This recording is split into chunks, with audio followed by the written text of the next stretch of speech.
अरे बहू, कहाँ से आ रही है बेटा? मम्मी जी, मैं ना आज बहुत सारी शॉपिंग करके आई हूँ। शॉपिंग? हाँ मम्मी जी, पूरे 28,000 रुपए की। आपको पता है मैंने कितनी सारी चीजें ली है? मैंने हील्स लिए, टॉप लिए। बेटा 28,000? बहू, तुम्हारी नई नई शादी हुई है, तुम्हारे पास तो पहले ही बहुत सारे कपड़े हैं, और कुछ कपड़े तो तुमने अभी तक अनपैक भी नहीं किए हैं बेटा। और फिर दोबारा से इतने ढेर सारे कपड़े, ये तो पैसों की बर्बादी हुई। ओफो मम्मी, आपको फैशन स्टाइल के बारे में पता ही नहीं है। आपको पता है फैशन हर हफ्ते बदलता है, और हमें फैशन के हिसाब से हर हफ्ते कपड़े भी चेंज करने पड़ते हैं। तो इसका मतलब तुम हर हफ्ते नए कपड़े लेकर आओगी?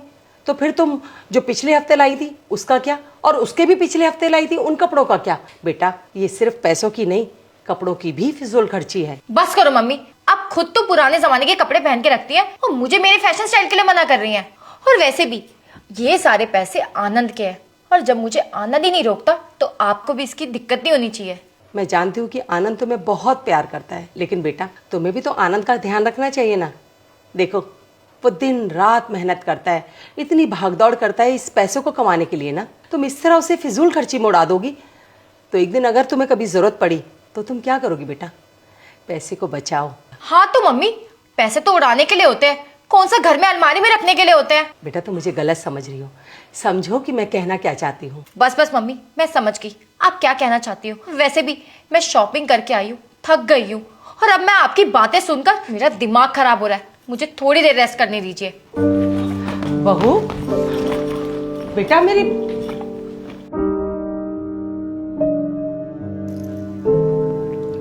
बहू, क्या हुआ बेटा?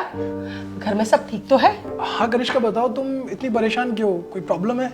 मम्मी कुछ भी ठीक नहीं है। मम्मी जी, पापा की जो शूज की शॉप थी ना वो जल गई है, और जितने भी लोन वाले थे, बैंक वाले थे, वो पापा के पीछे पड़े हैं कि लोन चुकाओ। लेकिन पापा के पास तो इतने पैसे ही नहीं है, और तो और वो धमकी दे रहे हैं अगर उन्होंने पैसे नहीं दिए ना तो वो पापा की कंप्लेन कर देंगे और उन्हें जेल ले जाएंगे। प्लीज़ मम्मी जी मेरी मदद कीजिए, आप थोड़े से पैसे दे दीजिए। आनंद प्लीज़ तुम कुछ तो करो। कनिष्का मैं क्या कर सकता हूँ, मेरी भी जॉब अभी प्रॉब्लम में चल रही है, और जितनी भी सेविंग्स थी अब मेरे पास नहीं बची है, तो मैं कैसे तुम्हारी मदद कर सकता हूँ? बेटा इसी दिन के लिए मैं तुम्हें कहती थी कि थोड़ा सा पैसा बचा कर चलो, ये फिजूल खर्ची रोक दो। अगर तुमने मेरी बात उस दिन समझ ली होती तो शायद तुम्हारे पास इतना पैसा होता कि तुम अपने पिताजी की मदद कर पाती। देखो बहू, कोई नहीं चाहता कि उसके घर में कोई मुसीबत आए, पर मुसीबत वो बता कर नहीं आती बेटा। ये हमारी समझदारी पर है कि हम अपने आप को उस मुसीबत के लिए कितना तैयार रखते हैं। काश तुमने मेरी बात समझी होती। इसलिए हमेशा कहते हैं कि पैसे हमेशा बचाना चाहिए, थोड़े से ही भले लेकिन हमेशा बचाने चाहिए, ताकि जब भी हम किसी मुसीबत में पड़े तो वो हमारे काम आ सके। और तुम मेरी बात कभी समझती ही नहीं थी। मम्मी अक्सर मुझे कहती थी कि फिजूल खर्चा मत करो, लेकिन मैं तुम्हारी खुशी के लिए हमेशा चुप रहता था। मैं सोचता था कि अगर तुम्हें मना करूँगा तो तुम पता नहीं क्या सोचोगी मुझे इस घर में ला के फंसा दिया या क्या किया। तो इस वजह से मैं तुम्हारी हमेशा सुन लेता था, तुम्हें कुछ बोलता नहीं था। लेकिन तुम भी तो समझदार हो, तुम्हें भी तो समझना चाहिए कि पैसे की वैल्यू क्या है। अगर हम आज पैसे बचाएंगे तो हमारे बुढ़ापे में हमारा काम आएगा। ये हमारे काम के लिए तो होता है, लेकिन बहुत से ऐसे लोग होते हैं जो ये समझ नहीं पाते। तुम भी नहीं समझ पाए कि पैसे की वैल्यू क्या है। हम जो उसमें पैसे तो खर्चा कर देते हैं, लेकिन बाद में हम पछताते हैं, और जब हम पछताते हैं तो हमारे पास कुछ भी नहीं रहता है। इसलिए हमेशा हमारे बड़े बुजुर्ग भी कहते हैं कि पैसे हमेशा बचाने चाहिए, लेकिन आजकल की जनरेशन ये सब सोचते ही नहीं है। आज अगर 100 रुपये कमाए तो वो 200 रुपये उड़ाने के लिए तैयार हो जाते हैं। हम अक्सर देखते हैं कि हमारे दोस्त आज गाड़ी लेके आए, हमें ज़रूरत भी नहीं है, तो हम फिर भी ज़बरदस्ती उनको दिखाने के लिए, उनके सामने शो ऑफ करने के लिए हम वो चीज़ करते हैं, लेकिन बाद में हमें दिक्कत होती है। इसलिए कहा गया है कि जितनी चादर उतनी पैर फैलानी चाहिए। हाँ आनंद, तुम सही बोल रहे हो। और मम्मी जी आप मुझे सही समझाती थी, लेकिन मैंने आप में से किसी की भी नहीं सुनी, मुझे सुननी चाहिए थी। आज अगर मैं अपने पैसे बचा लेती तो मेरे पापा के काम में आ जाते, लेकिन मैं तो दिखावे में आ गई थी। मुझे तो अच्छे कपड़े पहनने थे, और अब देखो जब मुझे पैसों की बहुत ज़रूरत है तो मेरे पास एक फूटी कौड़ी नहीं है।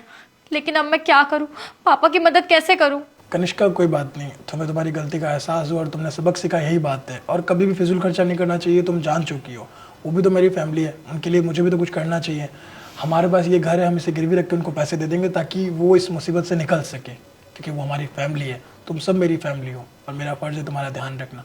प्लीज़ आनंद मुझे माफ़ कर देना, मुझसे बहुत बड़ी गलती हो गई। और मम्मी जी मुझे माफ़ कर देना, आप तो मेरी भलाई करना चाहते थे, लेकिन मैंने आपकी एक बात नहीं सुनी। अब से मैं कभी फिजूल खर्चे नहीं करूँगी। Very good. बेटा मुझे बहुत गर्व है तुम पर। भगवान करे तुम्हारे जैसा बेटा हर घर में हो। जी मम्मी। चलो कनिष्का पापा के पास चलते हैं, उनको पता नहीं कितनी प्रॉब्लम हो रही होगी, उनका ध्यान रखते हैं। चलो चलो।